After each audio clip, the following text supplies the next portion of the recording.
Hello, আসসালামু আলাইকুম friends. তোমরা সবাই কেমন আছো? আশা করছি আমার এই ছোট্ট চ্যানেলের ছোট ছোট ভিডিওগুলো যদি তোমাদের ভালো লেগে থাকে তো লাইক কমেন্ট বাড়িতে ফলের শুরুতে দেখে একটা সাবস্ক্রাইব করে দিয়েছে। তো সেটা হাতে নিয়ে কি করব ভাবতে ভাবতে মাথায় এলো চলো পেয়ারা মাখা করি, আর সেটা তোমাদের সাথে শেয়ার করব। মনে আসতেই দুপুরবেলা কাউকে কিছু না বলে আমি সোজা চলে গেলাম ছাদে।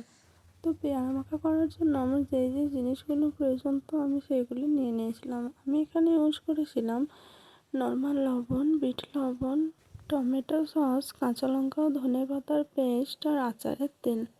আমি কাঁচা লঙ্কা আর ধনে পাতাটা একসাথে বেটে নিয়েছিলাম, তোমরা চাইলে আলাদা আলাদা করেও বাটতে পারো, কোনো প্রবলেম নেই। এরপর একটা পাত্রে জল দিয়ে পেয়ারাটাকে আমি ভালোভাবে ধুয়ে নিচ্ছি। পেয়ারাটাকে ধুয়ে নেওয়ার পর এটাকে আমি ছুরি দিয়ে কেটে নেব ছোট ছোট টুকরো করে।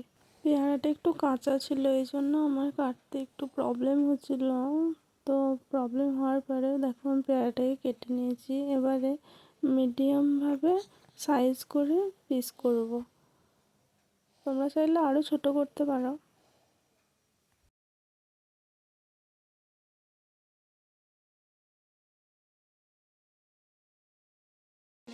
নিজেকে ভুলিয়ে সীমানা পেরিয়ে তোমাকে চেয়েছি যে আসলে সত্যি কথা বলতে পেয়ারাটা কাটতে কাটতে আমি বুঝতেই পারছিলাম না আমার হাতে জোর নেই নাকি ছুরিতে ধান নেই। তো অনেক কষ্ট করে পেয়ারাটা কাটছি।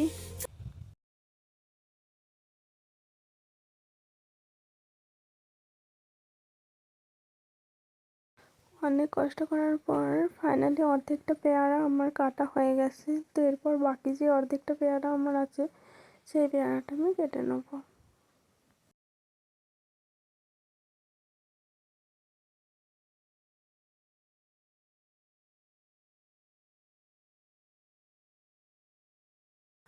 তো দেখো বন্ধুরা, অনেক কষ্টের পর ফাইনালি আমি পেয়ারাটা কাটতে পেরেছি। পেয়ারাটা আমার কাটাও হয়ে গেছে।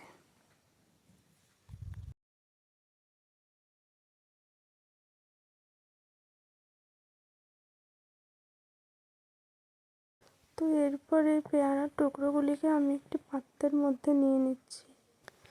এভাবে আমি সব পেয়ারাগুলিকে পাত্রের মধ্যে নিয়ে নিলাম।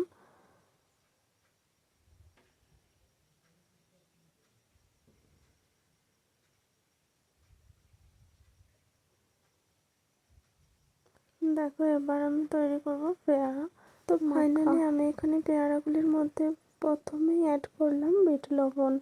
তো তারপরে আমি নিয়ে নিলাম নর্মাল লবণ স্বাদ মতো। তারপরে আমি এখানে ধনে পাতা আর কাঁচা লঙ্কার যে পেস্টটা করে রেখেছিলাম সেটা নিয়ে নিলাম। তো এবার আমি এর মধ্যে দিয়ে দিচ্ছি টমেটো সস। তো এরপর আমি এর মধ্যে অ্যাড করব আচারের তেল। এই আচারের তেলের এত সুন্দর গন্ধ যে পেয়ারা মাখাটা দ্বিগুণ সুন্দর হয়ে যাবে।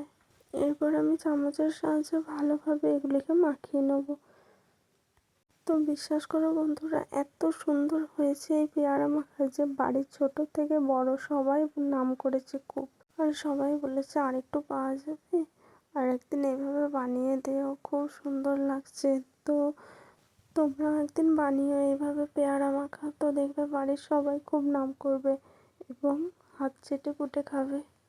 টক ঝাল খেতে মন চাইলে অবশ্যই পেয়ারা মাখাটা ট্রাই করো একদিন।